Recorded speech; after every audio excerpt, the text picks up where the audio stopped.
Alright, welcome back, guys. Today we're going to be talking about The Walking Dead. Over the weekend, there was some big news regarding The Walking Dead TV show that came out.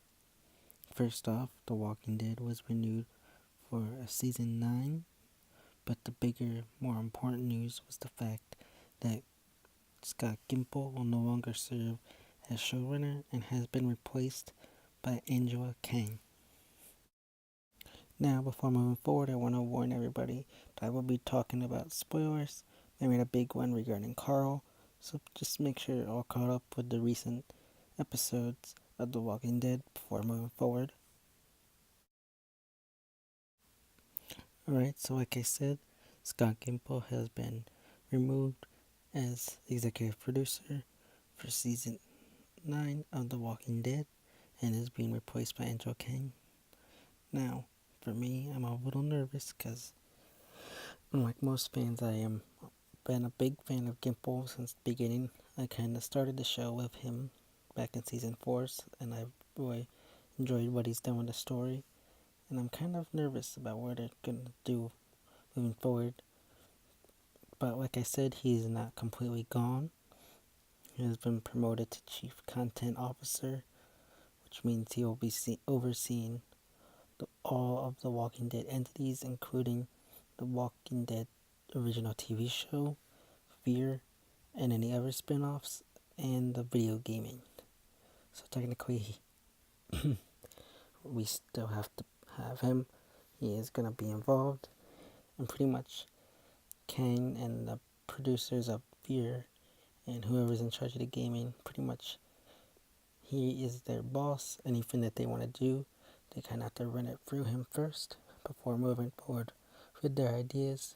So yeah, he's kind of got more power than he did before. So don't think you gotten rid of him or anything, because he's still going to be around. So just be aware of that. Alright, so let's move on and talk about the more important thing, which is Kang being the new showrunner for season 9. Now, I am very, very worried about this, especially if you look at Kang's track record and the episodes that she has written for the show.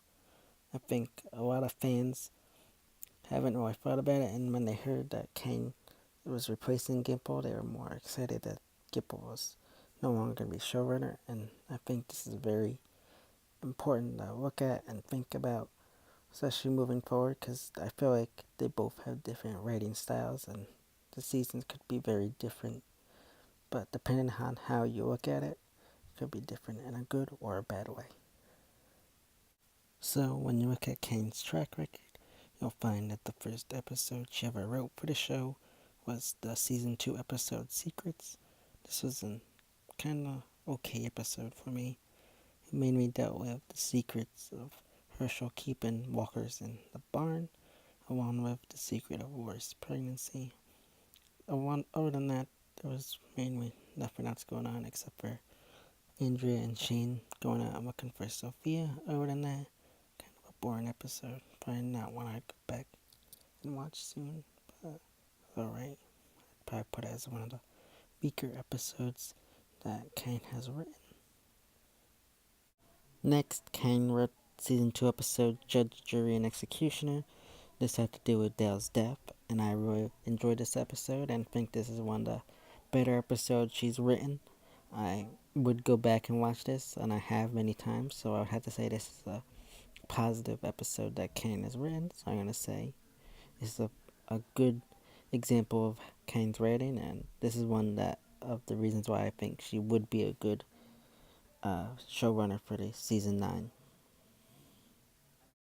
Up next, we had the season 9 episode Say the Word, which I don't remember too much from other than it had to deal with Maggie and Daryl going out to get formula and stuff for baby Judith, and some kind of something to do with Andrea and Merle and the governor.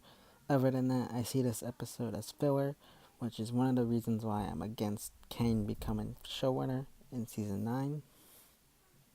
Later that season, Kang went on to write the season 3 episode, Ain't a Judas, which mainly had to do with Andrea coming back to our main group and trying to make peace between them and the governor. This is an okay episode. I feel like it had strong points, but some weak points. episodes like this give me hope for Kane as a showrunner. So that's why I'm still giving her a chance, but it's a 50-50 kind of chance for Kane. Next, Kane wrote the season 4 episode Infected, which is one of my favorite episodes. It's not one of my all-time favorites, but it's definitely up there. This dealt with the survivors finding out that the flu had breached the walls of the prison. I really like this and kind of shows some of Kane's strong suits when it comes to writing in original storylines that differ from the comic. So this is one of the reasons why I'm looking forward to seeing Kane as showrunner. Later, Kane went on to write the episode Still, which I think is the weakest episode that she's ever written. I really liked Beth and Daryl's characters, but I don't think we needed an entire episode dedicated to developing these two characters.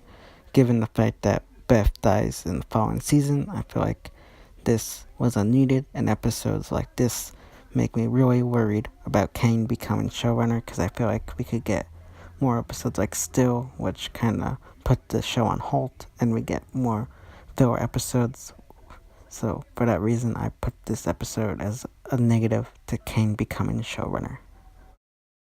After that, Kane went on to write the episode Coda in season 5. I was kind of have mixed feelings on this episode.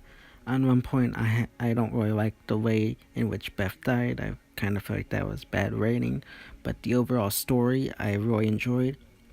And episodes like this give me reason to put me on the fence with Kang becoming showrunner. I feel like there are definitely good and bad moments of writing, but overall, I'm just kind of in the middle with Kang, and this is one of the reasons why. Later that season, Kang went on to write the episode Try. I kind of think this is an okay episode.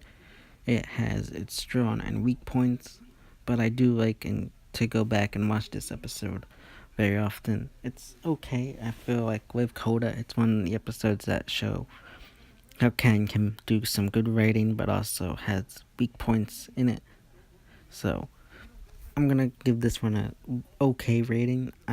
And again, it's one of the reasons why I'm on the fence of Kang becoming showrunner. Then in season 6, Kang wrote the episode Thank You. I really enjoyed this episode and go back and watch it very frequently. I do have a problem with the dumpster. I feel like that was a directing issue though, not a writing issue. But I really enjoyed this episode from a writing standpoint, and I kind of put on one of the reasons why I look forward to seeing Kang as a showrunner. Later that season, Kang went on to write The Same Boat. Now, like with Still, I really feel like this was an episode that wasn't needed. It was an episode just dedicated to Maggie and Carol. Carol's not really one of my favorites, but Maggie is. Even with that, though, I feel like this was just filler to develop both of these characters. It did work, but it just could have been handled better and had maybe some more characters in it or something. But for that reason, I kind of feel like this episode is one of the reasons I don't look forward to Kang as showrunner. And in the next season, Kang wrote The Cell. Now, I like Daryl. He's one of my favorite characters, but like with The Same Boat and Still, I feel like this could have been handled better, given more characters, split the story between different communities. I feel like this was more of a structure issue than a writing issue. So for that reason, I put this as an okay episode. Definitely shows Kang is a good writer, but definitely has some weak points. For that reason, I'm just going to put it as an okay episode for Kang. Later that season, Kang went on to write the episodes A Rock in the Road and The Other Side. Both were okay episodes. I feel like Rock in the Road was a stronger of the two due to the fact that there was more characters involved and more going on in the story. I feel like The Other Side was more of a weaker story. Both of these were just okay though for me, and I feel like they both kind of put Kang as an okay writer for me and just put me on the fence of her becoming showrunner for season 9. So yeah, those are my thoughts on the episodes that Kang has written. Again, I am very on the fence of her. She has definitely done some good episodes, but has done some poor episodes. Like, still, I am going to give her a chance. Hopefully, she is good as Gimple and does good by the show. She has said she's a big fan of the show, so I hope that that it helps translate over and she does do good justice to the show and not bring it down even more than it is. Now, I know she has written other episodes like Four Walls and a Roof, A, and How It's Gotta Be, but I'm not gonna count those in my reviews of her episodes because she always wrote those episodes with someone.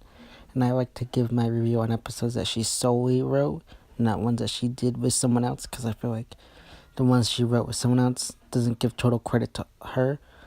It doesn't show her writing potential in a whole. But I do credit her with those episodes and feel like those were some really good episodes too.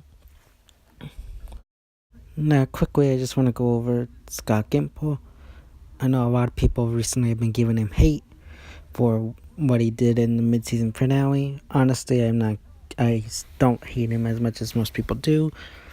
I actually believe and blame Carl's death on AMC, but maybe I'll go into further talks about that in another video. But I still am a big fan and like Gimple. I mean, you gotta remember he saved the show back in season 4 from Gwen Mazzara and had such a great run for season 4 and 5. I will say 6 was just okay, maybe good. And I know a lot of people hate him for the season 6 cliffhanger, but I don't blame him for that either. I honestly was just expecting that to happen at the end of season 6, so I wasn't too upset with him over that. When it comes to season 7, I think he still had some great storytelling, and the story he was telling in season 7 was done good. I just feel like there's a structure issue of how they structured the episodes, only focusing on one community per episode. But I still think the story was good and he had some good writing. It was just the structure of the episodes. So all in all, I still like Gimple. So far in season 8, he's been doing a good job. I'm not going to say it's horrible until I see the entire season. If it's horrible, I'll say it's horrible. Right now, I think it's just okay to good. It's not perfect, but it's definitely okay. So for right now, I still have faith and do enjoy Gimple's writing. I'm going to miss him when it comes to season 9 and Angela Kang takes over. So yeah, those are my thoughts on Angela Kang taking over as showrunner, along with Scott Gimple being given a promotion to his new position. I am very skeptical and worried about where the show will go moving forward with Angela Kang, but I'm very interested to see where she takes it. I'm a huge fan of the show, and I'm no means going to stop watching just because I'm worried where Kang is going to take the show. But I think we all should pay attention to those kind of things. So yeah, those are my thoughts. Please like, share, and subscribe if you like what you see. And I'll see you next time. This has been The Zombie Fan.